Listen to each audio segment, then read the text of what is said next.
ভারী বৃষ্টিতে বন্যার শঙ্কায় হবিগঞ্জের বিস্তীর্ণ হাওর অঞ্চলে চলছে বোরো ধান কাটা। তবে শ্রমিক সংকটে হারভেস্টারই এখন প্রধান ভরসা। কিন্তু অতিরিক্ত ভাড়া, শিলাবৃষ্টিতে ক্ষতি এবং ধানের দরপতনে দিশেহারা কৃষক।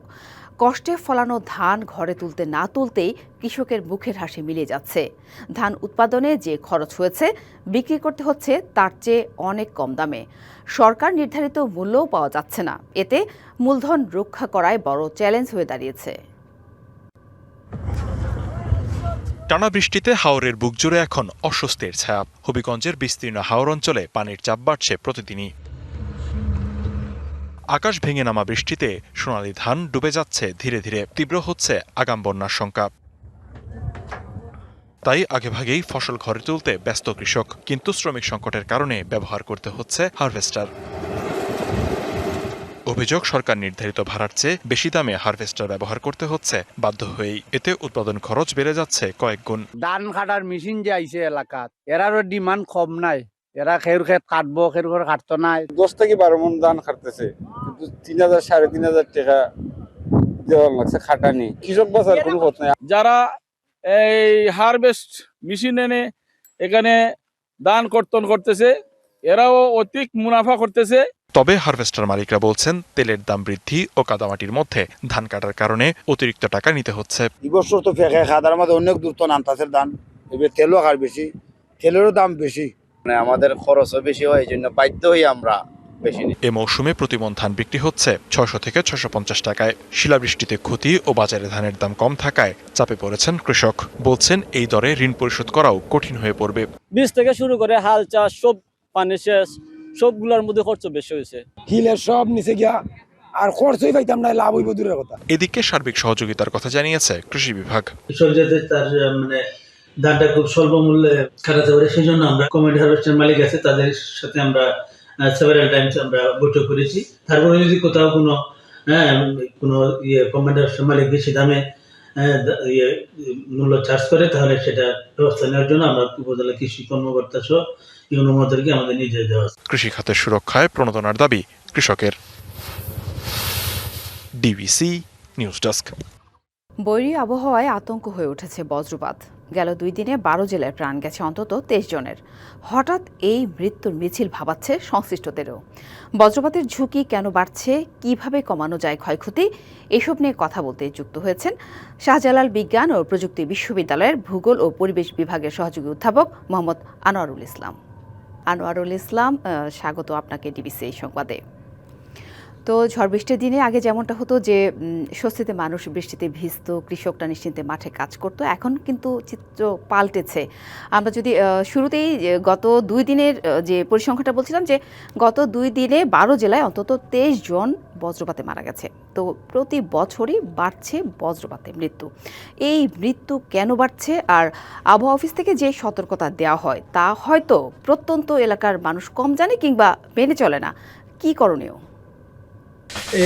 বিবিসি লাইভে যুক্ত করার জন্য আমাকে ধন্যবাদ। আমি আশা করি আমাকে শুনতে পাচ্ছেন। জি, শুনতে পাচ্ছি আপনাকে স্পষ্ট।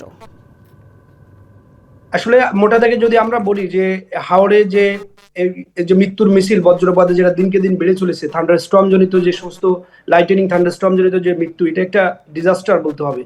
তো আমরা জানি পরিবর্তিত জলবায়ুতে যে গ্লোবাল ওয়ার্মিং এর কারণে যে জলবায়ু পরিবর্তন হচ্ছে, সেই পরিবর্তন মেইন যদি কারণটাকে দুটো দাগে ভাগ করি, একটা হলো প্রাকৃতিক যে জলবায়ু পরিবর্তন জনিত কারণ, আরেকটা হলো অ্যানথ্রোপোজেনিক ফোর্সিং, যেটা মানুষ সৃষ্ট কারণ।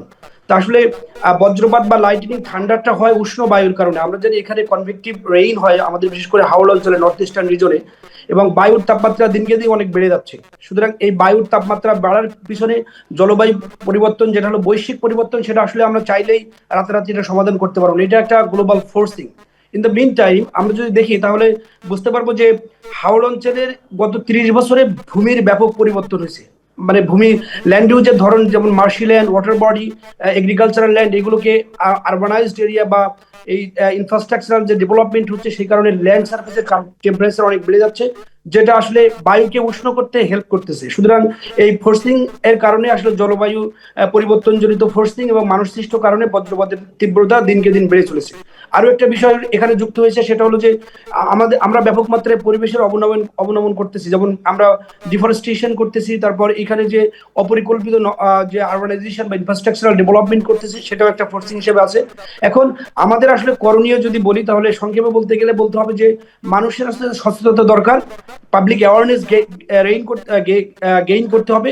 আপনি আরো একটা বিষয় বলেছেন, যে সেটা হলো সরকার হয়তো অনেক পূর্বাভাস দিচ্ছে, আবহাওয়া অধিদপ্তর, কিন্তু এটা হাউ ইট মার্জিনালাইজড, কতটুকু মার্জিনাল পিপুলের কাছে যাচ্ছে, সেটা আমাদের আসলে ফোরকাস্টিং সিস্টেম ডেভেলপ করতে হবে। এখন অনেক ক্লাইমেট মডেল তৈরি হয়েছে, যে মডেলগুলোর মাধ্যমে খুব আর্লি ফোরকাস্টিং, মানুষের মুঠোফোন, এখন মানুষের কাছে মুঠোফোন, সুতরাং এই মৃত্যুর মিছিল কমাইতে পারে। পাবলিক অ্যাওয়ারনেস গেইন করতে হবে, আমাদেরকে রেইজ করতে হবে, যে আমার মানুষকে মুঠোফোনে তার খুদে বার্তা প্রেরণ করতে হবে, যে অ্যাটলিস্ট আমাদের মডেল বলতেছে, আমরা যে গবেষণা করি সেই মডেল অন্তত 10 ঘন্টা বা 8 ঘন্টা আগে মানুষকে পূর্বাভাস দেওয়া সম্ভব, যে এই 10 ঘন্টা পরে এখানে থান্ডারস্টর্ম বা বজ্রপাতের তীব্রতার একটা প্রবল আশঙ্কা আছে।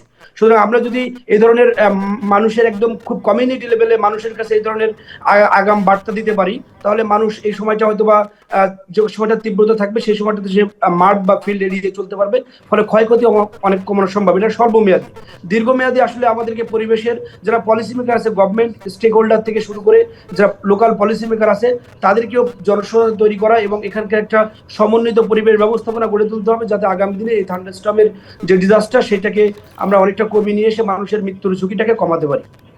আশা করি আমি বলতে সফল আনোয়ারুল হয়েছি। ইসলাম, আপনি বলছিলেন যে আসলে বজ্রপাত থেকে রক্ষায় স্বল্পমেয়াদী এবং দীর্ঘমেয়াদী কিছু পরিকল্পনার কথা।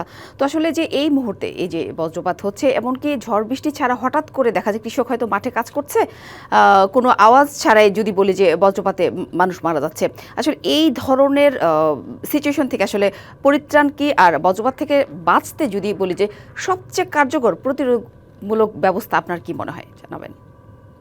আমাদের আসলে এক্ষেত্রে আপনি যেটা বলেছেন যে হঠাৎ করে বজ্রপাত হচ্ছে, আসলে এখন অনেকগুলো নিউমেরিক্যাল মডেল সিমুলেশন করে বজ্রপাতের প্রেডিকশন করা যায়। উন্নত বিশ্বের দেশগুলোতে বজ্রপাতের মৃত্যুর হার খুব কম থাকার কারণ হলো খুব ইউজার ফ্রেন্ডলি আমরা যদি কিছু মোবাইল অ্যাপস ডেভেলপ করতে পারি, যে আমাদের প্রেডিকশন বলতেছে যে এই সময়টাতে খুব সিভিয়ার স্টর্ম হবে, এবং বাংলাদেশে অনেক মডেল অলরেডি ইফেক্টিভ। আমরা সেই ধরনের রিসার্চ বা গবেষণা করতেছি, যে মানুষকে অন্তত খুদে বার্তার মাধ্যমে, এখন যে কৃষক তার কাছে একটা ছোট মোবাইল থাকে, আমরা যদি তাকে একটা মেসেজ দিতে পারি যে next 3 hours is very crucial time for thunderstorm disaster around your area, so মানুষ এই মেসেজটা পাবে। আরেকটা হলো আমরা হাওড়ের যে অপরিকল্পিত ভূমির ব্যবহারকে আমরা প্রমোট করতেছি, সেটাকে কমাতে হবে।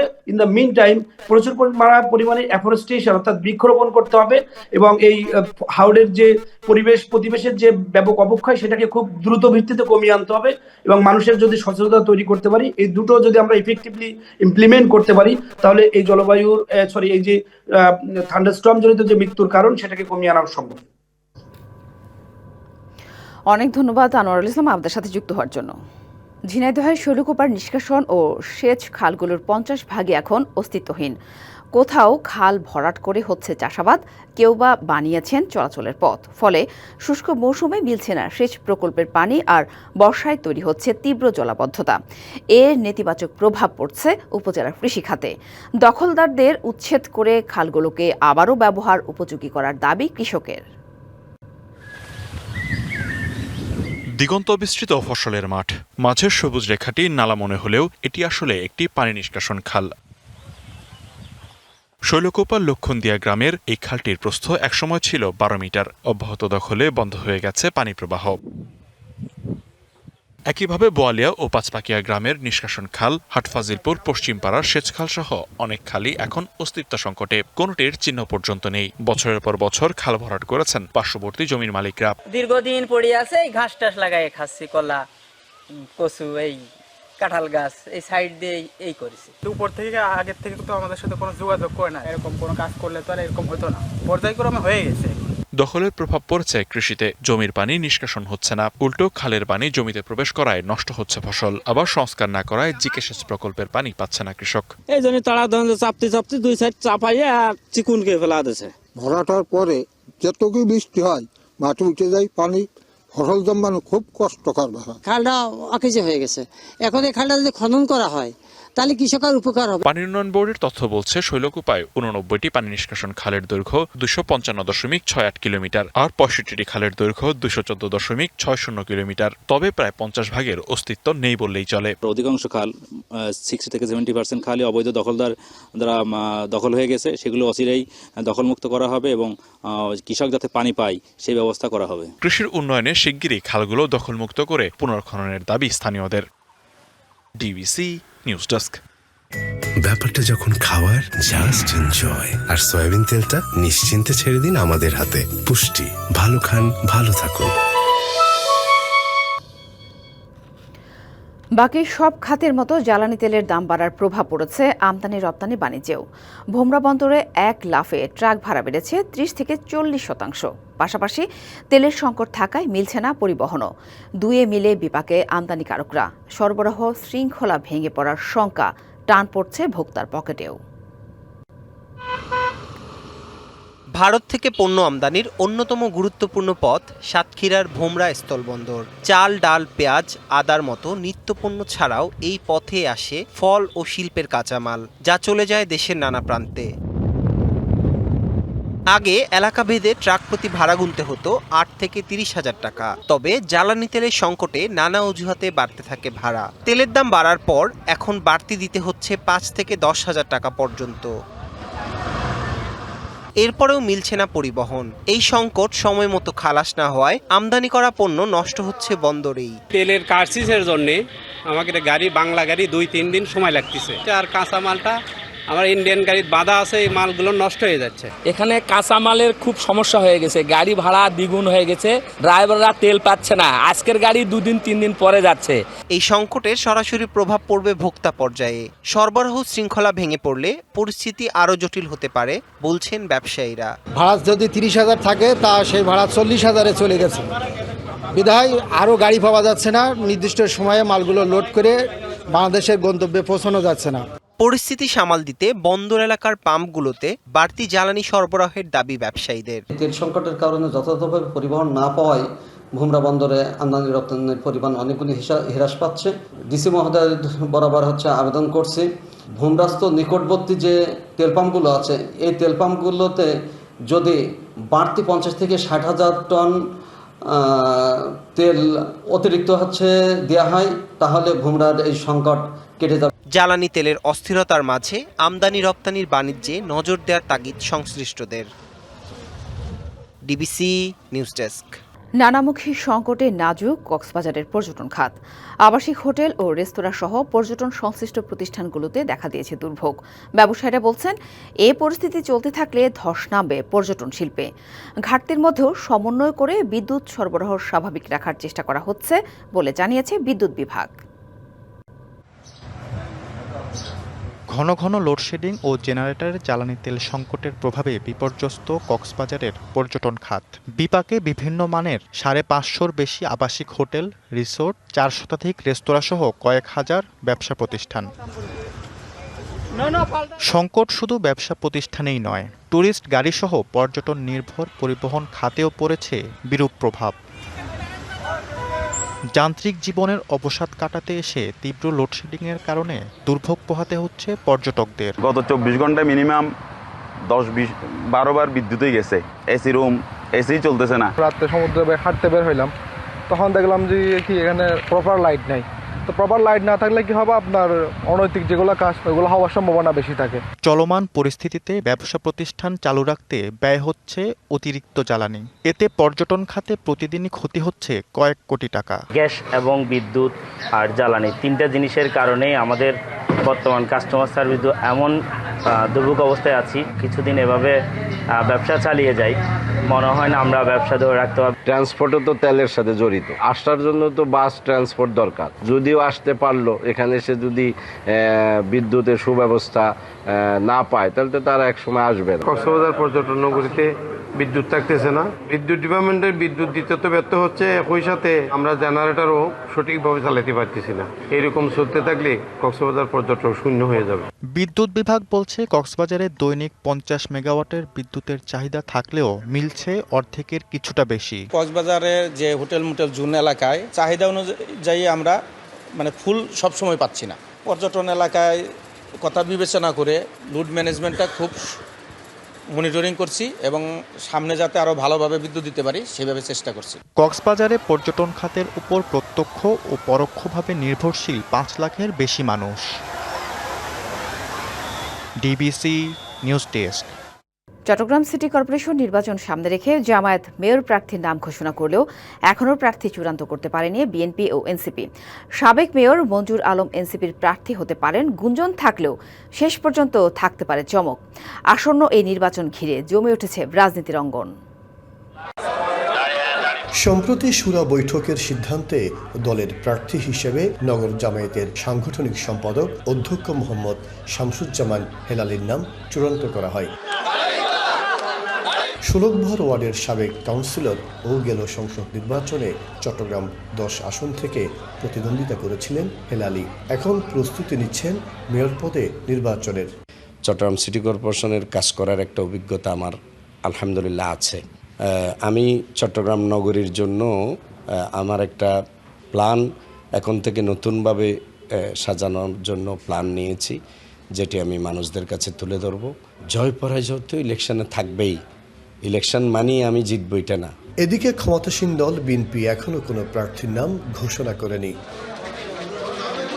কারাবন্দী অবস্থায় একাদশ জাতীয় সংসদ নির্বাচনে বিএনপির প্রার্থী হিসাবে চট্টগ্রাম 9 আসনে প্রতিদ্বন্দ্বিতা করেন শাহাদাত হোসেন। রাজনৈতিক প্রতিকূল পরিবেশে করেছিলেন মেয়র পদে নির্বাচনও। দল মনোনয়ন দিলে জয়ের ব্যাপারে আশাবাদী তিনি। চট্টগ্রামের 22 লক্ষ যে ভোটার আছে, 80 লক্ষ যে মানুষ আছে, তারা আমাকে কতটুকু পছন্দ করে। কারণ একজন রাজনীতিবিদের সাফল্য হচ্ছে ওইখানেই যে এত বছর রাজনীতি করার পর মানুষের মনের মধ্যে আমি কতটুকু ঢুকতে পেরেছি। এদিকে 2010 সালে বিএনপির সমর্থনে মেয়র নির্বাচিত হওয়া মঞ্জুর আলম এবারও আলোচনায়। এনসিপির ব্যানারে নির্বাচনে দেখা যেতে পারে বলে গুঞ্জন রয়েছে। ওরকম হেভিওয়েট প্রার্থী কিন্তু অনেকেই আমাদের সাথে নিজ থেকে যোগাযোগ করেছেন এবং আমরাও চেষ্টা করেছি এনসিপি থেকে এরকম কিছু মানুষ উঠে আসুক। চলতি বছরের শেষের দিকে অনুষ্ঠিত হতে পারে সিটি কর্পোরেশন নির্বাচন। মাসুদুল হক, ডিবিসি নিউজ, চট্টগ্রাম। পরমাণু থেকে বিদ্যুৎ উৎপাদনের চূড়ান্ত ধাপে প্রবেশ করছে বাংলাদেশ। পাবনার রূপপুর পারমাণবিক বিদ্যুৎ কেন্দ্রের প্রথম ইউনিটে জ্বালানি লোডিং শুরু হচ্ছে আজ বেলা 2:30টায়। এই কার্যক্রমের আয়োজন করা হয়েছে। ঐতিহাসিক অনুষ্ঠানে মন্ত্রিসভার সদস্যদের পাশাপাশি উপস্থিত থাকবেন নির্মাতা প্রতিষ্ঠান রোসাটমের মহাপরিচালক এবং আন্তর্জাতিক পরমাণু শক্তি সংস্থা IAEA এর প্রতিনিধিরা। বিদ্যুৎ উৎপাদন শুরুর অন্যতম গুরুত্বপূর্ণ ধাপ এটি।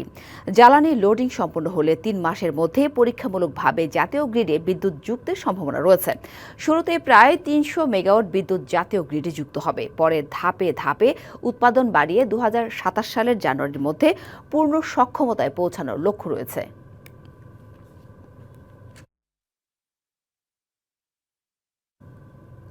এ বিষয়ে বিস্তারিত জানাতে পাবনার রূপপুর পারমাণবিক বিদ্যুৎ কেন্দ্র থেকে সরাসরি যুক্ত হয়েছেন সহকর্মী পার্থ হাসান। কথা বলবো তার সাথে। পার্থ, পরমাণু থেকে বিদ্যুৎ উৎপাদনের চূড়ান্ত ধাপে প্রবেশ করছে বাংলাদেশ। আজ কখন এই কেন্দ্রের প্রথম ইউনিটে জ্বালানি লোডিং এর কার্যক্রম শুরু হবে, আর জ্বালানি লোডিং সম্পূর্ণ হলে কত দিনের মধ্যে পরীক্ষামূলকভাবে জাতীয় গ্রিডে বিদ্যুৎ যুক্তের সম্ভাবনা রয়েছে, কি বলছেন সংশ্লিষ্টরা, সব মিলে জানাবেন। আসলে প্রথমেই আপনাকে জানিয়ে রাখতে চাই, আপনি যদি জানতে চাইলেন যে আসলে কখন এই আনুষ্ঠানিকভাবে এই কাজ শুরু হবে, আসলে আমরা যতটুকু জানতে পেরেছি যে বেলা 2:30টার দিকে আসলে আনুষ্ঠানিকভাবে উদ্বোধন হওয়ার কথা রয়েছে। আপনি নিশ্চয়ই দেখতে পাচ্ছেন যে আমার পেছনেই কিন্তু রূপপুর পারমাণবিক যে প্রকল্প, সেই প্রকল্প এলাকায় কিন্তু আমরা এখন অবস্থান করছি। এই আজ 28 এপ্রিল দুপুর 2:30 নাগাদ এই আনুষ্ঠানিকতা শেষ হবে এবং ফুয়েল লোডিং এর কাজ কিন্তু সম্পূর্ণ হবে বলে আমাদেরকে তারা জানিয়েছেন। 2013 সালে রাশিয়ার সহযোগিতায় কিন্তু পরমাণু সংস্থা রোসাটমের সহযোগিতায় রূপপুর প্রকল্পের কাজ শুরু হয়। এই প্রকল্পে 5000-এর মতো রাশিয়ান শ্রমিক এবং বিশেষজ্ঞ দল কিন্তু নিরলসভাবে কাজ করে গেছেন। এছাড়াও দীর্ঘ 12 বছর পর এই যে লোডিং এর কাজ হচ্ছে, এতে কিন্তু সাধারণ মানুষের মধ্যে একটি প্রত্যাশা তৈরি হয়েছে যে সাম্প্রতিক যে বিদ্যুতের সংকট বা লোডশেডিং এর যে ভয়াবহ আকার ধারণ করেছে, এই রূপপুর করছে। এই প্রকল্পটির ব্যয় কিন্তু রয়েছে 1,38,685 কোটি টাকা। 2টি ইউনিটে 2400 মেগাওয়াট বিদ্যুৎ উৎপাদনের হবে প্রকল্পটি থেকে। নানা চড়াই উচ্চাই পেরিয়ে বিদ্যুৎ প্রকল্পের প্রথম ফুয়েলের খবরের সাধারণ মানুষের মধ্যে কিন্তু একটি স্বস্তি এবং আশা আমরা লক্ষ্য করেছি, এবং তারা কিন্তু মনে করছেন, আমরা লক্ষ্য করেছি এবং তারা কিন্তু মনে করছেন যে আসলে এই প্রকল্পকে ঘিরে এই অঞ্চলের মানুষের জীবনমানের ব্যাপক উন্নয়ন হয়েছে, এবং এটি যদি কার্যক্রম শুরু হয় এবং বিদ্যুৎ সরবরাহ শুরু হয় সেক্ষেত্রে এই অঞ্চলের চেহারাটা কিন্তু আরও পাল্টে যাবে, এমনটাই কিন্তু সাধারণ মানুষ মনে করছেন। এবং বিদ্যুৎ সরবরাহের ক্ষেত্রে দেশে বিদ্যুৎ ঘাটতি মোকাবেলায় আসলে খুব বড় ধরনের একটি ভূমিকা রাখবে এই রূপপুর পারমাণবিক বিদ্যুৎ প্রকল্প, এমনটি কিন্তু প্রত্যাশা পাবনাবাসীর। এই ছিল পাবনা থেকে আমার কাছে সর্বশেষ তথ্য। পরবর্তী সংবাদে চেষ্টা করব আরও কিছু নতুন তথ্য নিয়ে আপনাদের সামনে হাজির হওয়ার। নিশ্চয় পার্থ, ধন্যবাদ। বগুড়ায় থামছে না হামের প্রকোপ। সোমবার হামের উপসর্গ নিয়ে 3 মাস বয়সী আরও এক শিশুর মৃত্যু হয়েছে। জেলায় হামের সার্বিক পরিস্থিতি জানাতে আমাদের সাথে যুক্ত হয়েছেন সহকর্মী মোহন আকন্দ। কথা বলবো তার সাথে। মোহন, আসলে হামের প্রাদুর্ভাব থামছে না, জেলার অন্যান্য চিত্রের মধ্যে আপনার জেলার অবস্থা তো জানাবেন যে এই মুহূর্তে কতজন রোগী হাসপাতাল চিকিৎসা নিচ্ছেন, চিকিৎসকরা তাদের কি কি পরামর্শ দিচ্ছে সব মিলিয়ে। সাথে আপনাকে ধন্যবাদ। আমি রয়েছি বগুড়া শহীদ জিয়ার মেডিকেল কলেজ হাসপাতালের জরুরি বিভাগের সামনে। গতকাল পর্যন্ত হামে এবং হামে উপসর্গ নিয়ে মোট 5 জন শিশুর মৃত্যু হয়েছে। এর মধ্যে 1 জন নিশ্চিত হামে আক্রান্ত ছিলেন বলে আমাদেরকে কর্তৃপক্ষ জানিয়েছেন, আর বাদ বাকি 4 জনের মধ্যে 2 জনের আত্মীয় স্বজন নমুনা সংগ্রহ করতে দেয়নি, আর বাকি যে 2 জন তাদের কিন্তু এখনো নমুনা সংগ্রহ করা হয়েছে কিন্তু তাদের রিপোর্ট আসে নাই। সেক্ষেত্রে কর্তৃপক্ষ বলছেন যে নিশ্চিত 1 জনই হামের আক্রান্ত ছিলেন।